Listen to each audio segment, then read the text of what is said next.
हरे कृष्णा। तो हरे कृष्णा, समस्त भक्तों को हार्दिक स्वागत करते हैं आज का हमारा बाल संस्कार कार्यक्रम में। तो अभी गणेश पूजा चल रहा है, इसलिए भगवान गणेश जी के जन्म के बारे में हम थोड़ा देखेंगे, किस प्रकार भगवान गणेश का जन्म हुआ है। तो जिस प्रकार हम हमारा वैदिक शास्त्र से जानते हैं कि वैदिक शास्त्र को भगवान व्यास देव ने लिखे हैं, जो कि भगवान कृष्ण के अवतार हैं। और वैदिक शास्त्र के अनुसार इस संसार को पालन करने के लिए भगवान विष्णु कार्य करते हैं। पालन का कार्य भगवान विष्णु के हाथ में है और सृष्टि का कार्य भगवान ब्रह्मा के हाथ में है और संहार का कार्य भगवान शिव जी के हाथ में है। ठीक है ना। तो शिव जी संहार करता है, सृष्टि करता ब्रह्मा जी और पालन करता भगवान विष्णु। तो भगवान शिव के पत्नी है, उनका नाम क्या है? पार्वती।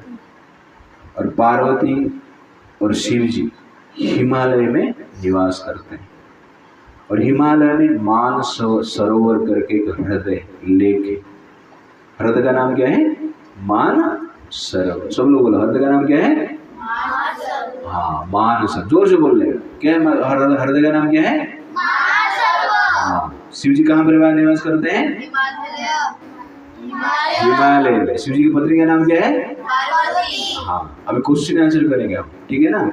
जो आंसर देगा उसको 2 बटाटा वड़ा मिलेगा, ठीक है। और जो आंसर नहीं देगा उसको आधा मिलेगा, ठीक है ना।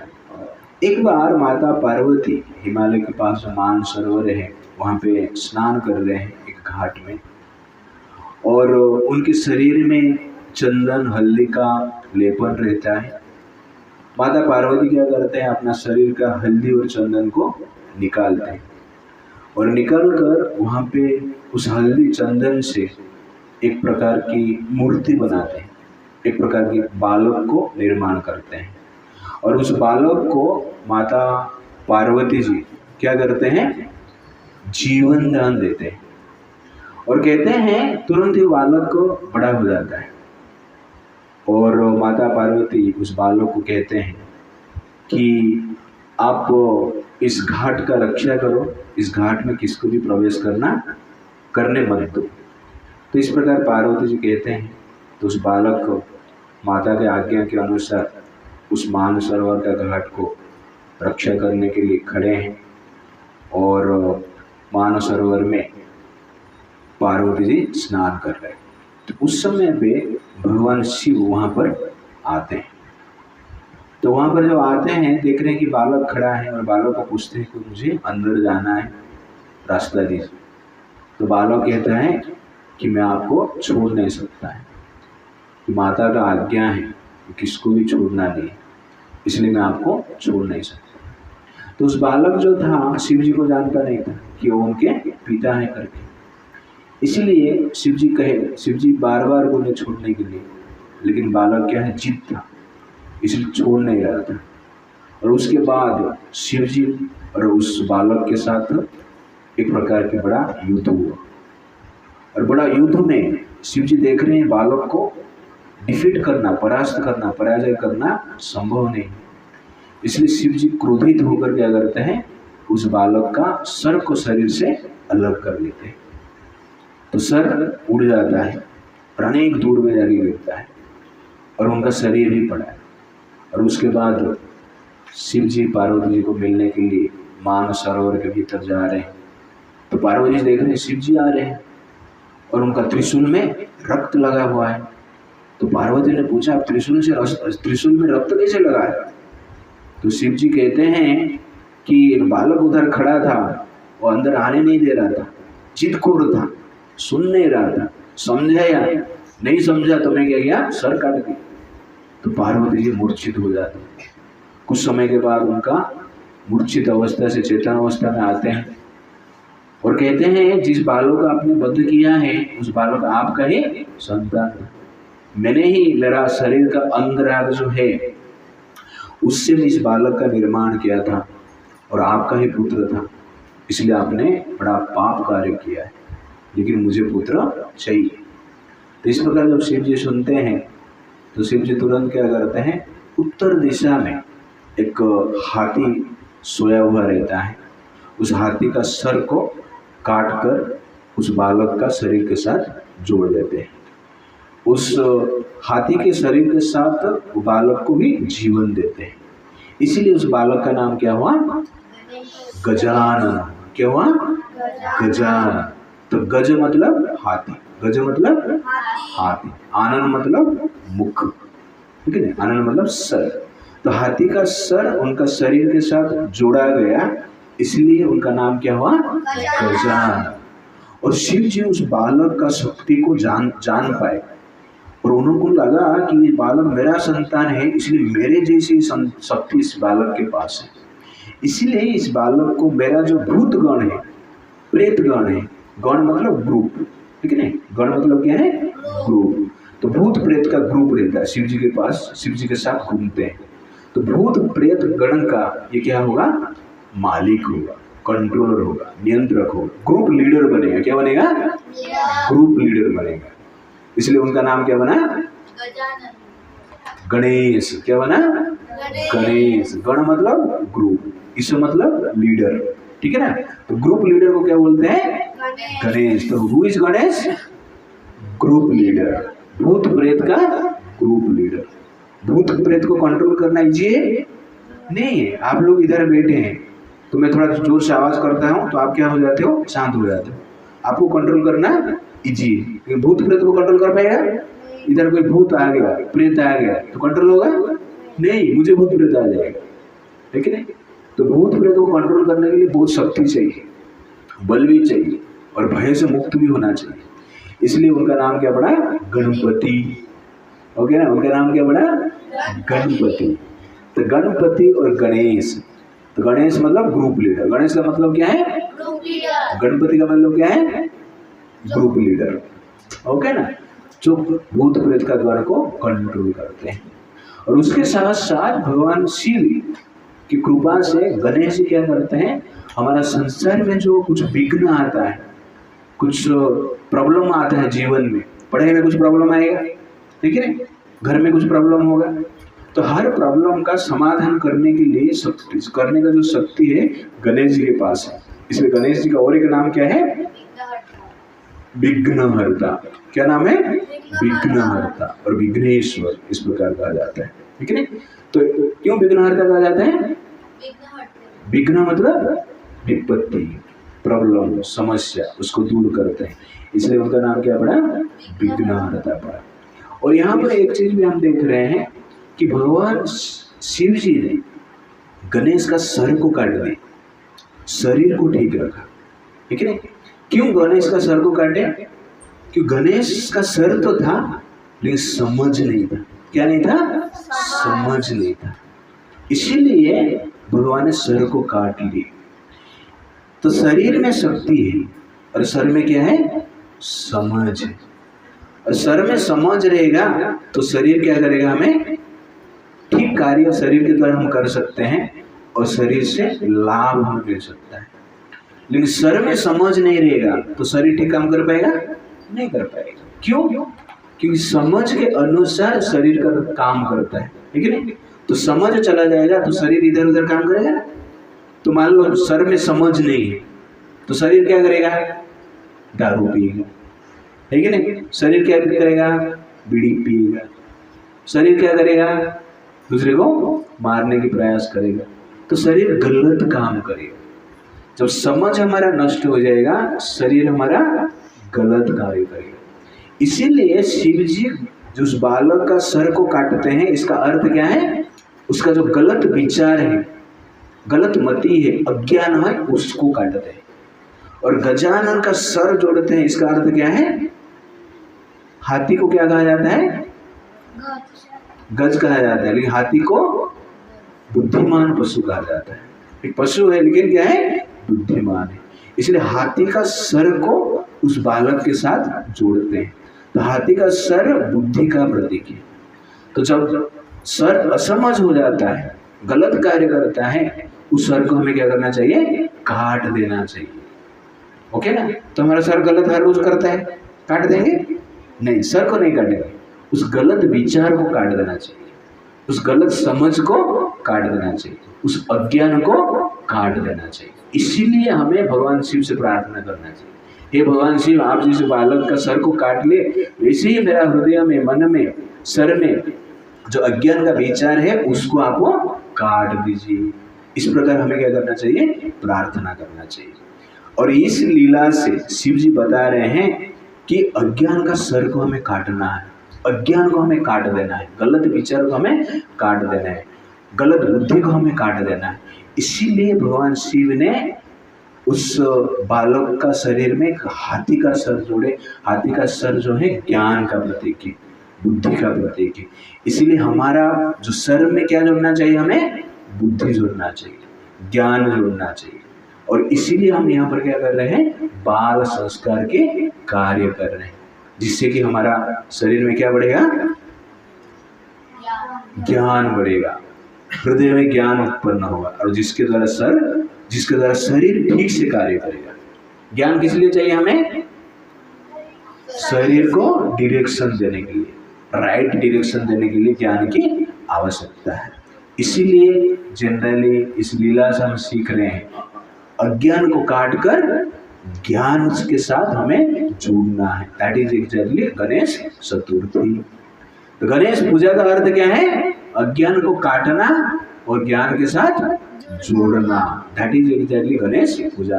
तो भगवान गणेश जी के पास आप जाएंगे, आप भगवान को प्रणाम करते हुए प्रार्थना क्या करना है कि मेरे हृदय में, मन में जो अज्ञान है, गलत विचार है, नेगेटिविटी है, उस सबको नष्ट करके ज्ञान प्रदान कीजिए आपके लिए से। ठीक है ना? तो गणेश जी कैसे बुद्धिमान है और एक स्टोरी में बताता हूँ। ठीक है? तो एक बार अनेक जो देवता है, कितना देवता है हमारे पास? वेद शास्त्र के अनुसार कितना देवता है? 33 करोड़। कितना देवता है? 33 करोड़। बोलो कितना देवता है? 33 करोड़। हाँ, 33 करोड़। कितना देवता है? 33 करोड़। तो 33 करोड़ देवता इस संसार को मैनेज करते हैं। ओके ना? जिस प्रकार सरकार रहता है ना, और सरकार में मिनिस्टर्स रहते हैं, ऑफिसर्स रहते हैं, जो कि समाज को मैनेज करते हैं। तो ठीक उसी प्रकार 33 करोड़ देवता क्या करते हैं? संसार को मैनेज करते हैं, चलाते हैं। तो बारिश कौन देता है?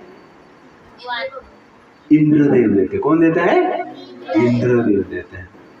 और लाइट एंड हीट कौन देता है? सूर्यदेव देते हैं। ठीक है ना? और समुद्र में जो पानी है उसका मेंटेन कौन करता है? वरुण देव करते हैं। कौन करता है? वरुण देव करते हैं। ठीक है ना? ब्रह्मा जी क्या करते हैं? सृष्टि का निर्माण करते हैं। ओके ना? तो इस प्रकार अनेक देवता हैं, अनेक प्रकार के कार्य करते हैं, उनको देवता कहते हैं। लेकिन भगवान कौन है? श्री कृष्ण। भगवान कौन है? श्री कृष्ण। जैसे प्राइम मिनिस्टर एक रहता है, बाकी सब मंत्री रहते हैं ना, तो वैसे कृष्ण कौन है? भगवान है। और बाकी सब कौन है? देवता। समझ में आ गया? हाँ। तो बड़े कौन है सबसे?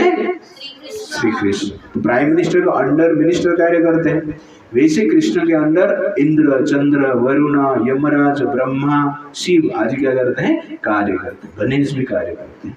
तो गणेश भगवान किसको पूजा करते हैं? नरसिंह देव को पूजा करते हैं। किसको पूजा करते हैं?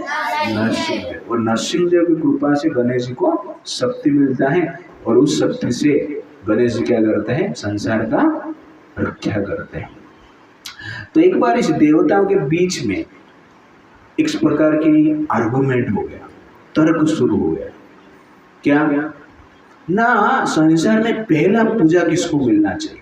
उसको कहते हैं अग्र पूजा। कौन सा पूजा? अग्र पूजा। मतलब पहला पूजा कौन सा देवता को करना चाहिए? तो सब लोग आर्गुमेंट चल रहा है। कोई बोल रहा है इंद्र का करना चाहिए, कोई बोल रहा है चंद्र का करना चाहिए, कोई बोल रहा है वरुण का करना चाहिए। सब अपना अपना नाम ले रहे हैं, किसका किसका नाम ले रहे हैं, लेकिन कोई निष्कर्ष नहीं हो पाया। इसलिए सब लोगों ने डिस्कशन किया, एक काम करते हैं, जो पूरा ब्रह्मांड का एक चक्कर लगा के आएगा, ठीक है ना, पूरा ब्रह्मांड का एक चक्कर लगा के आएगा, वो जनरली क्या बनेगा? अग्र पूजा का अधिकारी बनेगा। तो सब लोग बोले हाँ ठीक है, ये अच्छा आइडिया। लेकिन ये आइडिया से पहले सब लोगों ने बोला जिस जिसके पास जो जो व्हीकल है, गाड़ी है, अपना व्हीकल के, अपना जो पर्सनल व्हीकल है उसमें बैठ के ही घूमना है ब्रह्मांड में, है कि नहीं? तो गणेश जी के पास कौन सा व्हीकल है? मूषक है, चूहा है, तो गणेश जी को चूहा में घूमना है। और कार्तिकेय के पास कौन सा व्हीकल है?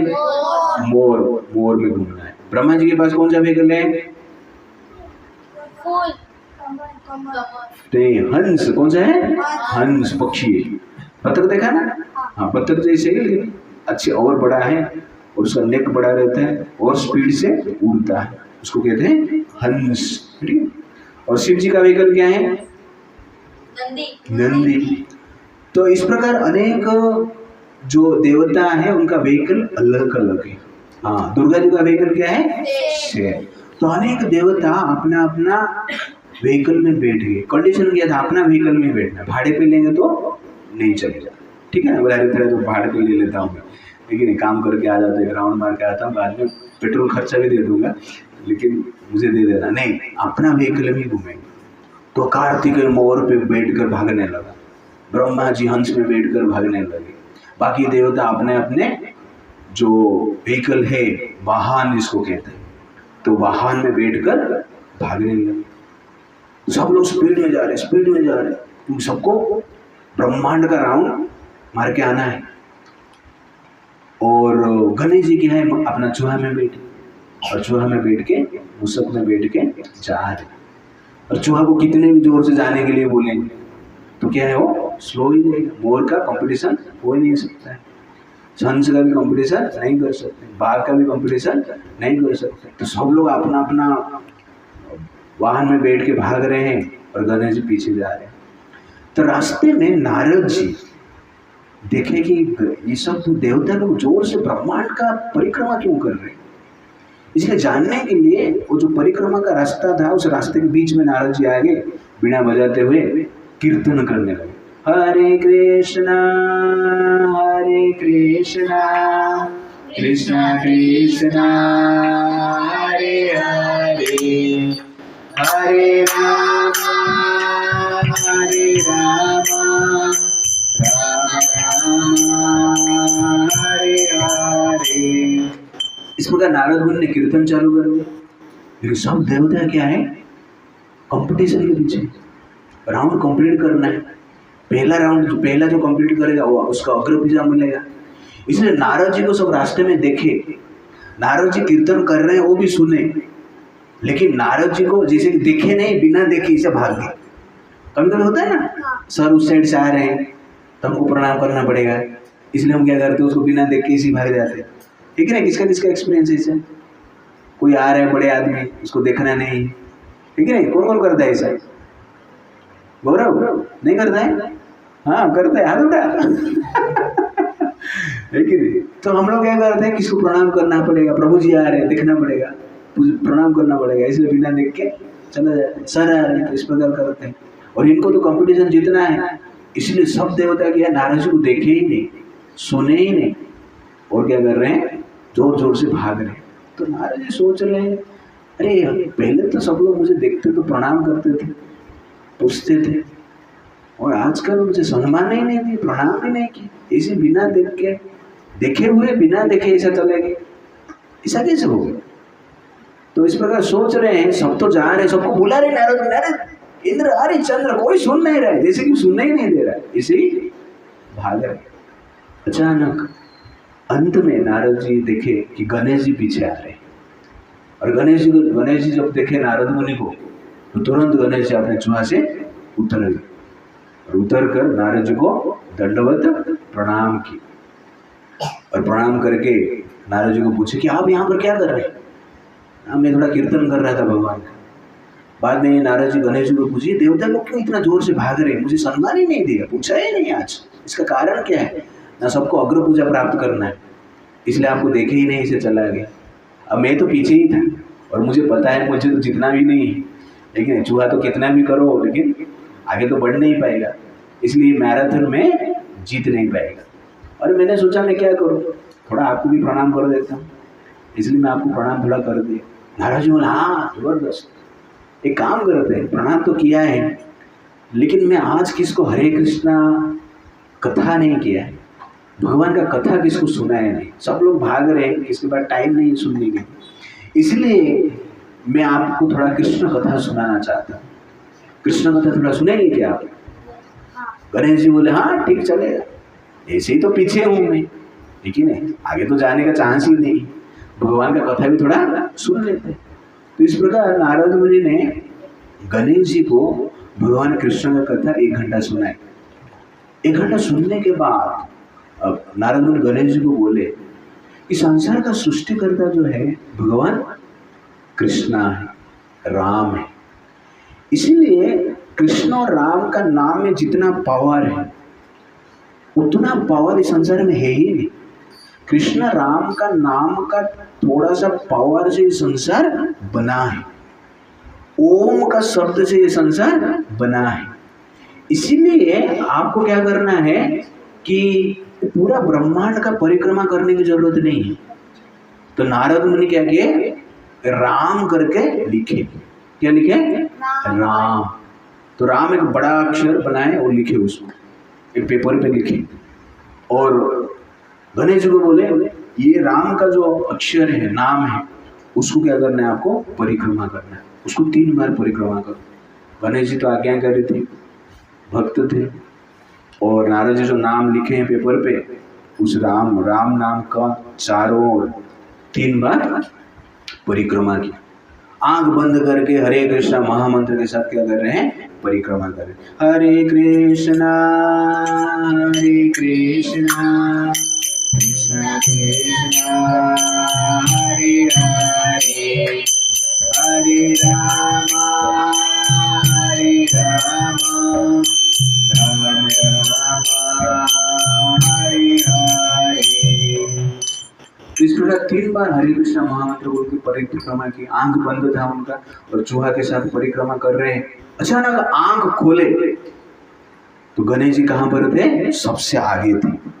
जितने भी देवता थे सबसे आगे थे, 1-2 किलोमीटर आगे थे। बाकी बोल रहे गणेश जी चूहा लेके कैसे आगे, तो गणेश जी के पीछे चल रहे। गणेश जी बोल रहे मैं तो आगे, तो तुरंत चूहा को भगा रहे हैं। तो मैराथन के जो रस्सी था ना, रिबन रहता है ना, उस रस्सी को क्रॉस करना है। तुरंत चूहा को लेके क्या करते हैं, रस्सी को क्रॉस करते हैं और डिक्लेयर होता है कि अभी का विनर कौन है, भगवान गणेश भगवान की जय। कौन जीत गया, गणेश जी जीत गए। सब लोग बोला इसके बाद चूहा है, चूहा से कैसे आ गया। बाद में पीछे नारद मुनि क्या करते हैं, वीणा बजा के आते हैं, सबको बोल रहे हैं तुम लोगों ने मुझे देखा लेकिन प्रणाम भी नहीं किए, ठीक है नहीं, इसीलिए तुमको क्या है, जितना मिला नहीं। इसीलिए जो बुद्धिमान व्यक्ति का मेन काम क्या है, सबसे बड़ा काम क्या है, अन्य को रिस्पेक्ट देना, प्रणाम करना। तो बुद्धि का मेन एक्टिविटी क्या है, अन्य व्यक्ति को रिस्पेक्ट करना। समझ रहा है ना। तो रिस्पेक्ट करेंगे तो वहां से बुद्धि स्टार्ट होता है, वहां से संस्कार स्टार्ट होता है। तो हमारा प्रोग्राम का नाम क्या है, बाल संस्कार। तो संस्कार का बिगिनिंग क्या है, रिस्पेक्ट करना, सम्मान करना, ठीक है नहीं, पूजा करना। इसीलिए हमें जीवन में कैसे जीना है, रिस्पेक्ट के साथ जीना है, सम्मान के साथ जीना है। पिता माता का सम्मान करना है, भाई बहन का सम्मान करना है, मित्रों का भी सम्मान करना है, टीचर का भी सम्मान करना है। इसी प्रकार सम्मान के साथ हमें क्या करना है, जीना है। तो गणेश जी से हमें प्रार्थना करेंगे और भगवान राधा कृष्ण गोरा महापुरुष हम प्रार्थना करेंगे कि भगवान हम मुझे ऐसा मति दीजिए जिस मति से मैं आपका पूजा कर सकता हूँ और बाकी जो संसार में हमारा संबंधी है उनका भी मैं सत्कार कर सकता हूँ। ओके, हरे कृष्णा कृष्णा कृष्णा हरे हरे, हरे राम राम राम हरे हरे।